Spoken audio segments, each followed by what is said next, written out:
Hello, this is wmpyr. I got a message that says, "Hey, wmpyr, I had a question. What's your concept on two people fighting? One is small and lean, the other is big and well built. What can the smaller guy do to win? Keeping in mind the small guy is skilled in his martial arts." So, okay. What I'm imagining is basically what I did back in when I was in college, which was long time ago. All right, I was in college, late '90s, early 2000. That's when I was in college. So way back when, um, I I had a bunch of challenge matches. Okay, so at the college, a lot of martial arts people just showed up for some reason, and we'd get together because there was an Aikido class there. And after the Aikido club was done, um, it was open mat. Anyone could train there and do whatever they wanted there pretty much. So I had challenge matches against people of different styles. And in my mind, I was kind of doing like a early UFC style versus style kind of thing. So I was testing myself, and I became 10-0. So in my mind, I was like grappler Baki. I was like this king in this underground fighting circuit, and I was undefeated. So I was a big fish in a small pond in my mind, right? So I'm imagining that's kind of like what you're talking about here is kind of like a challenge match, right? And when I look back on my experience of what I did at the time, of testing myself against these opponents that came from all kinds of different styles, and there was no weight class, so I had to go up against some heavyweights, and not just that, the rules weren't really defined. So sometimes it was pretty sketchy, very sketchy. And the rules were kind of sometimes made up as we went too, because like I would tap the guy out and he would be like, he was a wrestler and he was like, "Whoa, no chokes, man, no chokes." And I'm like, "Well, what the heck?"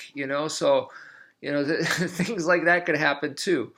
um, and my ego said, all right, no chokes, I'm gonna get you an arm bar, so yeah, let's do it. And you know what I can tell you, right? What I can tell you about having those kinds of matches, and I'm assuming you're talking about similar stuff. I could be wrong, but you know, so when you're talking about that kind of stuff, when I look back on it, I regret it. Okay, it wasn't the smartest way to train. So I recommend that you don't do that. So this, I know you're asking me for some tips here to do this thing, and I say, dude, you should just work out with this guy instead. Ask him what kind of moves he does. Um, what are his favorite moves? What are your favorite moves? Exchange ideas, work out together. What's his favorite exercise? Those kinds of things. See what his strengths and weaknesses are. If he's strong, then it's like, how'd you get strong like that? Maybe work out with him, lift some weights with him. So that's what I recommend instead. Don't fight the guy. And that's what I did. I tested myself. Looking back on it, uh, the 10-0, all it did was really two things. Number one is I got a lot of injuries from it. And the other thing was it made my ego really, really huge. So it really got to my head. Like I said, I really thought I was like Grappler Baki walking around, 10-0, undefeated. And later on, because I kept training, when I went to other schools and when I moved and whatnot, and when I went to other dojos and stuff, I would meet the big fish in another small pond, and we would butt heads, and it would be like, all right, let's go for it. Let's see who's the better guy. Shoot from the hip. Let's go. And it just, I wasn't able to sustain that physically and mentally. It was exhausting. And then luckily for me, somewhere along the lines, after doing these brutal, butting heads, matches, death matches, or whatever you want to call it, these challenge matches over and over and over. Somewhere in my head, it was like, this is not right. This is not the proper way to train in martial arts. I don't know why, but that came into my head, and I realized that it was wrong. And I knew that my ego was massive, and if you train martial arts properly, it's not about the winning, it's not about ego.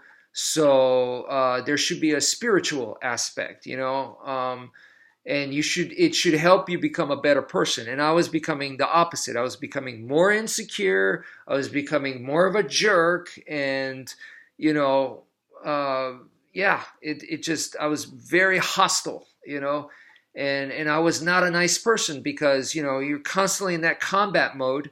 Who wants to be around that?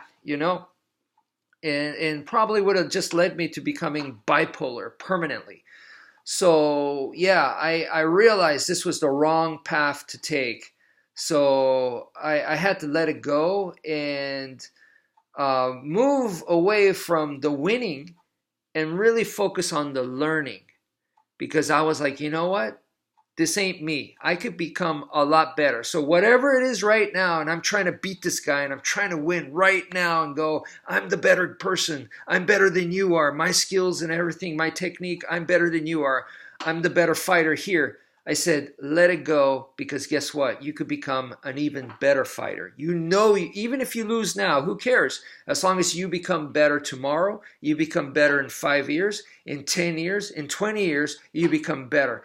I know I could become better. So let go of now. And that's what I did. I had to do it.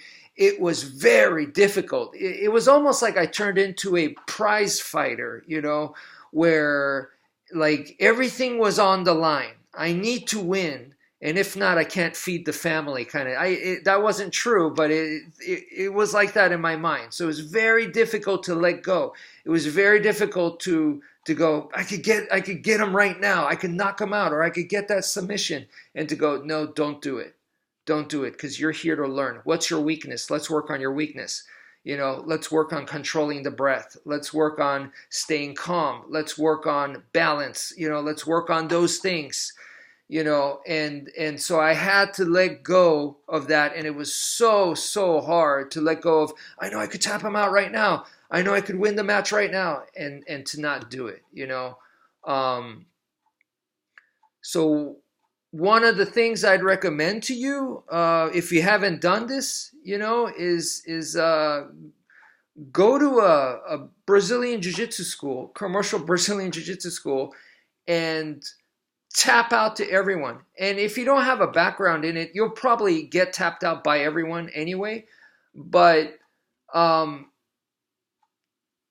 go in with the mentality that I'm going to tap, not let's see how good I can do. Because once again, it's the testing yourself. That's the part that really got me in trouble, where I was testing myself.